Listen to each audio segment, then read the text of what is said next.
Okay, so we've all seen the headlines about the Epstein Files, right? All those celebrity names, but what if that's just a massive distraction? Those files aren't the real story. They're just a tiny peephole into a hidden system that's, well, much bigger and darker than most of us can imagine. So today, in this explainer, we're gonna unpack that theory. We're gonna break it all down, piece by shocking piece. All right, to really get the scale of what we're talking about here, you need to see this number, 8 million. International bodies report that's how many children go missing, not in total, every single year. That is insane. To put that into perspective, it's like the entire country of Switzerland just gone, vanished. And then it happens again the next year and the year after that. So that leads to the one question that should be keeping us all up at night. Where do they go? I mean, really think about that. The source behind this theory argues that the media has us all obsessed, chasing the names on Epstein's flight logs. But while we're doing that, we're completely missing the real horror story. The question we should be asking is, what is actually happening to them? Okay, so this brings us to the first major point in this theory. The argument is that what happened on that island, it wasn't just a crime of lust. No, it was something else, something far more structured. It was, according to the source, a ritual. So you might be asking, what's the difference, really? Well, think about it like this. A crime of lust, it's messy, right? It's opportunistic, it's driven by passion in the moment. But a ritual, that's the complete opposite. It's meticulous, it's planned, it follows a script for a very specific purpose. The source argues that when you look at the bizarre, almost formulaic details from witness accounts, it doesn't scream random psychopath. It points to something calculated, a process. And the evidence for this being a ritual, according to the source, lies in the specific acts themselves. We're talking about things that are just beyond comprehension.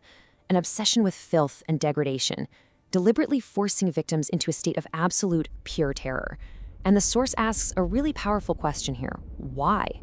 Why would billionaires, the most powerful people on the planet who can literally have anything they want, why would they engage in this? Okay, so if you accept the premise that this is some kind of global ritual, then it needs one thing to survive, a global supply chain. And that brings us to the next piece of the puzzle, the logistics. How on earth does an operation this massive, an operation that needs a constant flow of victims, actually work?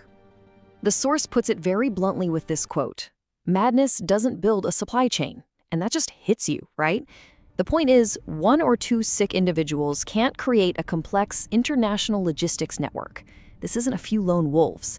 The theory is that this has to be an organized system, an establishment. So, how does a system like this get its hands on victims? The source lays out what it calls a three-part trap, designed to weaken the family. First, you have the economic trap. Both parents are forced to work long hours just to make ends meet, leaving kids unprotected. Then comes the digital trap. Groomers use games, social media, all the stuff kids love to get inside their heads and isolate them mentally. And the final step, the legal trap. The argument is that laws are intentionally written to chip away at parental rights, making it harder and harder for a parent to actually step in and protect their own child.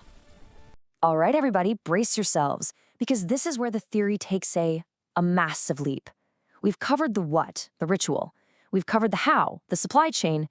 Now we get to the biggest question of all. Why? And to explain the motive, the source is going to take us on a little detour into theoretical physics. The source uses a pretty cool analogy to explain this, so stick with me. Imagine a little stick figure, a 2D being living on a flat piece of paper. Its whole reality is just left, right, forward, and back. The concept of up doesn't even exist for it. So if you draw a circle around it, well, for that little guy, that's an unbreakable prison wall. But for you, a 3D being, you're looking down from above. You can see its entire universe, and you can just reach down right over its wall and touch it. And here's the key takeaway from that little thought experiment. For that 2D being, your touch is magic. It's a miracle. Something appeared from nowhere and vanished. But for you, it's not magic at all. It's just physics. You're just a 3D being interacting with a 2D world. What looks like magic to them is just science to you. So where is this going? Well, the theory now connects that exact physics analogy directly to descriptions found in the Quran. The argument being made is that maybe, just maybe, these ancient texts were describing beings from higher dimension, long before we had the language of theoretical physics. Let's lay out the parallel that the source draws here. On one hand, you have a theoretical fourth-dimensional being. It could see our entire 3D world, but we couldn't see it. It could pass through our walls as if they weren't there. It could appear and disappear at will. Now, on the other hand, the source points to a verse in the Quran about the jinn. And what does it say? He and his tribe see you from where you do not see them. The argument here is that the descriptions are, well, they're identical. So if we follow this line of thinking, if these beings actually exist and can interact with our world, it leads to a pretty wild question, doesn't it? Could a human being actually contact them? Could you make a deal with them? Maybe in exchange for power or knowledge or wealth? And that question leads us right into the next section of the theory, the dark contract. The source claims that the answer is yes, and that a global elite hasn't just thought about it. They've actually done it. They've made a contract with these entities, which the source identifies as the shayateen, or devils. The source claims that the terms of this deal are laid out very clearly in its interpretation of a Quranic verse. It's like a contract with 3 main clauses.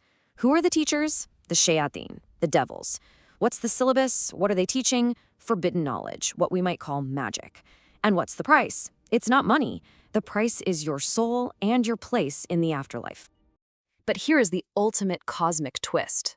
According to the source, it's a trap, a terrible deception. The people who make this deal think they're getting power and protection, but the text says they are only increased in terror and madness. Instead of becoming masters, they become slaves to the very beings they summoned, locked in a never-ending cycle of fear and depravity. Okay, now we're at the final stage. This is where all the pieces are supposed to come together. How do those disgusting rituals on Epstein's Island connect to this metaphysical contract with 4D beings? This section is all about the mechanism, the terrible, terrible price of power. The whole idea here boils down to a concept the source calls spiritual frequency. Think of it like a radio. If you want to listen to a station broadcasting on 98.7 FM, you can't be tuned to 102.5 FM. It's simple, right? You have to match the frequency to make a connection. So the theory presents 2 opposite paths. On one side, you have things like prayer, charity, purity, acts that raise your spiritual frequency, connecting you to the divine. But what if you want to connect to the opposite? What if you want to contact the lowest, most demonic beings? Well, the source argues you have to do the opposite. You have to lower your frequency. And you do that through filth, through depravity, through the most extreme acts of cruelty imaginable. And this is maybe the most crucial takeaway of the entire theory. Those grotesque, horrifying acts we talked about at the beginning, they aren't for pleasure. They are supposedly a technical requirement. The filth isn't the point. The filth is the frequency. It's what tunes the radio to the demonic channel. But you need more than a frequency. You need to power the broadcast. And that's the second component, energy. The theory claims that the adrenaline, the cortisol, all the chemicals that flood your body when you're in a state of pure terror, that's not just a biological reaction. That is the energy. It's the food, the fuel, the currency for these entities. So let's put it all together. The logic of this theory leads to one final, absolutely chilling conclusion. The filth is the frequency that opens the channel. The fear is the energy that powers the connection. And the children, those 8 million missing children a year, they are the fuel. So there you have it. The source doesn't present this as just another conspiracy theory. It's presented as a kind of master link, a key to understanding why the world is the way it is, from politics to pop culture. It is a wild, complex, and deeply disturbing theory that connects a celebrity flight log to the laws of physics and the nature of reality itself. We've laid out all the pieces as the source presents them. Now, we leave the final question to you. What do you see?